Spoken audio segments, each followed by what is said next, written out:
नमस्कार दोस्तों, myself Ganesh Kumar, practising structural engineer. अभी कुछ दिनों से हम लोगों ने देखा कि कोलकाता में जैसे कुछ बिल्डिंग्स कोलैप्स किए। उससे कुछ दिन पहले, टाइम पहले, एक बिल्डिंग पंजाब में कोलैप्स किया, एक चंडीगढ़ में किया, अभी तिब्बत में भूकंप आए। तो बेसिकली ये जो इंसिडेंट हो रहे हैं आज के टाइम में डे बाय डे, तो इससे बेसिकली हमारा जो टेक्निकल फ्रेटर्निटी है या फिर जो एक नॉर्मल आदमी है, हम इन सारे इंसिडेंट से क्या सीख रहे हैं। तो बेसिकली हम लोग क्या कर रहे हैं कि हम लोग केवल एक आर्किटेक्चरल प्लानिंग के ऊपर में बहुत ज़्यादा कंसर्न है, और मोर इम्पोर्टेंस और मोर फोकस जो है वो हमारा केवल बिल्डिंग प्लानिंग के ऊपर में है। लेकिन जो प्रोसेस है, एक्चुअल जो सेफ्टी रिलेटेड इश्यूज है या सेफ्टी रिलेटेड जो मैटर है जिस पे ज़्यादा कंसर्न होना चाहिए, तो वो है आपका स्ट्रक्चरल इंजीनियरिंग का उतना ही इम्पोर्टेंस है जितना कि जियो टेक्निकल इंजीनियरिंग और सॉइल टेस्टिंग, या उसके बाद फिर आपका साइट एग्जीक्यूशन। सो बिल्डिंग कोई भी कंस्ट्रक्शन हो, उसमें जितना इम्पोर्टेंस आपका एक बिल्डिंग प्लानिंग का है, considering vastu and so all, उतना ही इम्पोर्टेंस आपका सॉइल टेस्टिंग का है, और उतना ही इम्पोर्टेंस आपका स्ट्रक्चरल डिज़ाइनिंग का है, एंड इतना ही इम्पोर्टेंस आपका साइट एग्जीक्यूशन है। सॉइल टेस्टिंग के अकॉर्डिंग आपका स्ट्रक्चर जो है वो डिज़ाइन होना चाहिए, कंसिडरिंग कि आपकी जो बिल्डिंग्स हैं वो कौन से सिस्मिक जोन में है। Earthquake resistant structure properly under the competent structural engineer design होने चाहिए।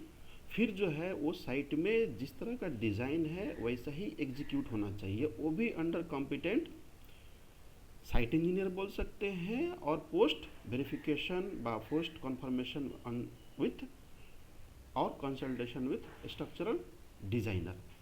सो मैं ये सारे जो इंसिडेंट है उस इंसिडेंट के ऊपर में पब्लिक अवेयरनेस के प्रति, पब्लिक अवेयरनेस के लिए, क्योंकि हम लोग केवल जितना फोकस केवल कर रहे हैं कि बस मुझे नक्शे बनाने हैं, लेकिन नक्शे बनाने से ज़्यादा उतना ही इम्पोर्टेंस है जितना इम्पोर्टेंस नक्शा बनवाने का है। कि जब आप किसी आर्किटेक्ट या इंजीनियर को कंसल्ट करते हो, तो सेम उसी तरीके से आप जब नक्शा बनवा ले या आर्किटेक्चरल प्लानिंग करा ले, तो फिर आप एक कॉम्पिटेंट स्ट्रक्चरल इंजीनियर के पास जाएं, और फिर कॉम्पिटेंट स्ट्रक्चरल इंजीनियर के गाइडेंस में सॉइल टेस्टिंग, स्ट्रक्चरल डिज़ाइन करके, और फिर जो है आप अपने बिल्डिंग को एग्जीक्यूट करें या कंस्ट्रक्शन करें।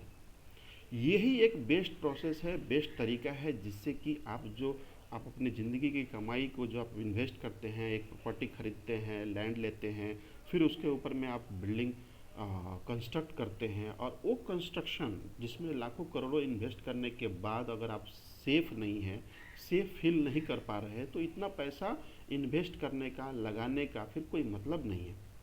तो इसीलिए पब्लिक इंटरेस्ट में, पब्लिक अवेयरनेस के लिए मैं आप सभी को ये रिक्वेस्ट करना चाहूँगा कि आप जब भी कोई बिल्डिंग प्लानिंग करें, तो बिल्डिंग प्लानिंग एक आर्किटेक्ट इंजीनियर को कंसल्ट करने के साथ आप एक स्ट्रक्चरल इंजीनियर और एक जियो टेक्निकल इंजीनियर को ज़रूर कंसल्ट करें। नहीं तो फिर आपके जो लॉसेज हैं और वो है प्रॉपर्टी, वो सारे रिस्क पे जा सकते हैं। क्योंकि जो हम इंसिडेंट देख रहे हैं, ये सारे इंसिडेंट से हम लोगों को सीखना चाहिए। और सबसे जो इंटरेस्टिंग कंसर्न है वो है ये है कि हम लोग day by day basically architectural part पे तो हम कंसर्न हैं, अवेयर हैं, लेकिन स्ट्रक्चरल इंजीनियरिंग और जियो टेक्निकल इंजीनियरिंग पे हम उतना कंसर्न नहीं हैं।